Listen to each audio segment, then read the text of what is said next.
gigising, trabaho, matutulog at gigising. Trabaho, matutulog kung ito ay iisipin. Paulit-ulit lang, para bang wala ng kulay. Palaging ganito, ano ang punto ng iyong buhay? Sa sweldo, babayad, sa sweldo, babayad.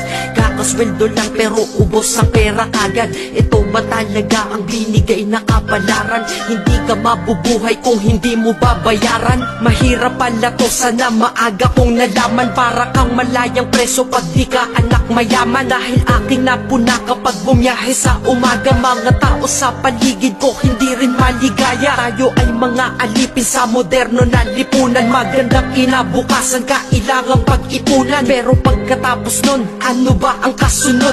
Ika'y magkakasakit, mamamatay ka ng pagod. Di ba napakalupit? Ganito ba talaga? Habang nabubuhay ka, pera ang mahalaga. Kaya magtrabaho ka, magbanat ka ng buto. Yan ang salitang maririnig mo sa buong mundo.